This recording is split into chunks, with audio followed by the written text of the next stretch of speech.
Bonjour les amis, nouvelle vidéo sur ma chaîne BFX Motors. Avant tout, je tenais à vous souhaiter une bonne année à tous 2025. Que celle-ci soit meilleure que l'année précédente, c'est ce qu'on espère tous. Après, la réalité nous rappelle à l'ordre.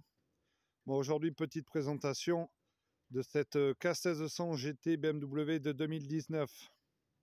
Alors, quoi vous dire sur cette moto, je vais dire le vaisseau amiral de BMW. Une grosse routière faite pour bouffer des kilomètres. Alors c'est un 1649 cm3, 6 cylindres en ligne. Ça développe 160 chevaux.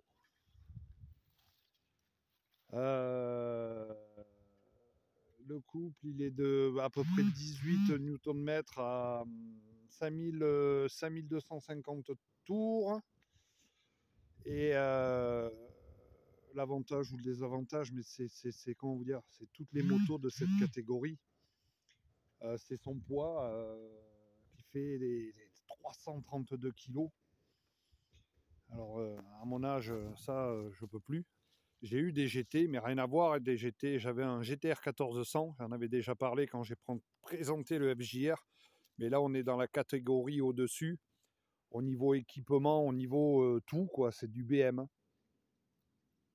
Là, c'est du vrai BM. C'est pas comme la GS 900 que j'ai essayé, en fait, qui s'avère être une BMW chinoise, mais au prix d'une moto allemande. Ça, je reviendrai là-dessus aussi. Alors là, on a une très belle moto avec une couleur splendide, un marron nacré. Ça ressort super bien au soleil. La configuration, j'aime bien, avec ces petits liserés, cette selle savane ou marron, on va dire. On va pas chercher des mots qui n'existent pas. Alors, au niveau équipement, c'est vraiment complet. Je vais même pas vous faire toute la liste de l'équipement qu'il y a dessus, parce que je vais pas dire que c'est trop. C'est suréquipé, c'est super bien équipé.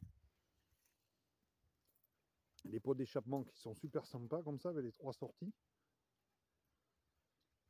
Au niveau du tableau de bord, alors c'est un...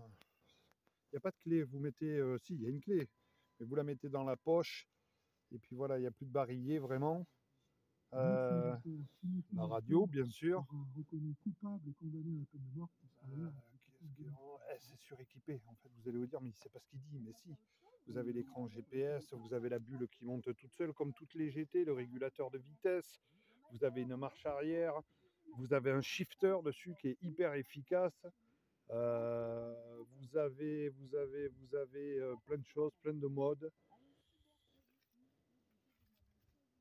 Après mon ressenti, parce qu'après je suis pas là pour faire le technicien, à vous dire tout l'équipement qu'il y a sur cette moto, mon ressenti à moi. Alors comme toutes ces grosses GT routières qui sont au niveau assise extrêmement confortables, qui sont faites pour bouffer des kilomètres, mais à mon goût, et ça n'engage que moi, vous avez le poids qui est sur la partie inférieure de la moto.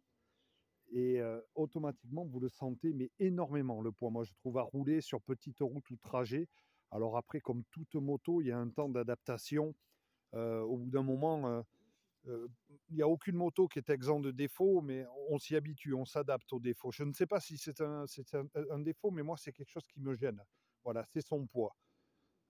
Hormis ça, la mécanique est voilà quoi, à part hallucinante, c'est doux, c'est souple.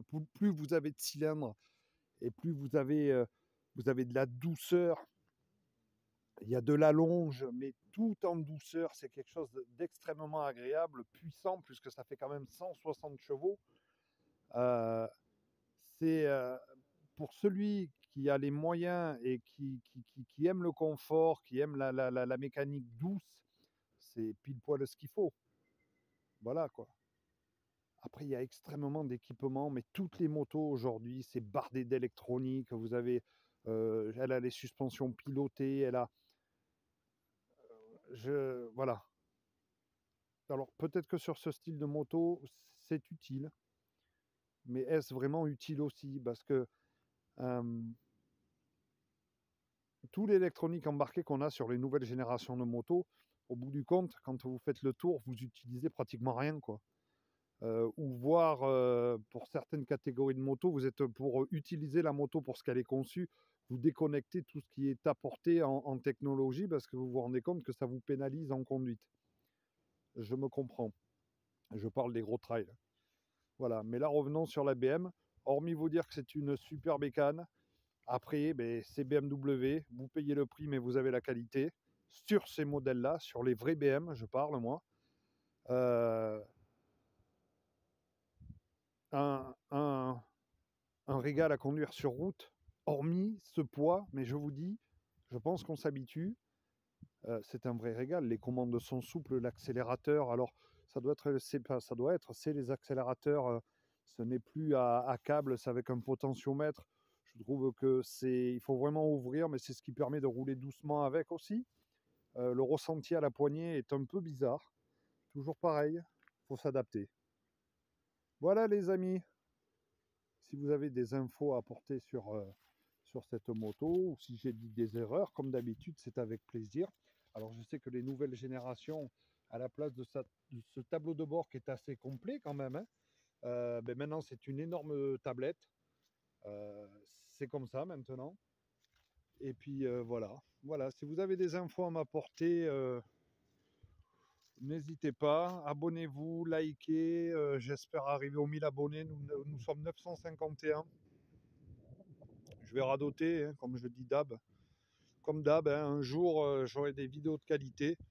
Mais pour l'instant, on restera comme ça parce que ça représente du temps, vraiment du temps au niveau du montage, tout, du matériel que j'ai pas. Et du temps et du matériel que j'ai pas. Voilà, je partage avec vous ma passion qui est la moto. Et je remercie encore les gens qui m'ont prêté ou les magasins qui me prêtent les motos pour faire des essais, des petites vidéos. Et normalement, la prochaine, ça sera justement une GT, un 1400 GTR. N'hésitez pas à liker, vous abonner, la petite cloche. Je vous remercie, je vous dis à bientôt. Ciao les amis.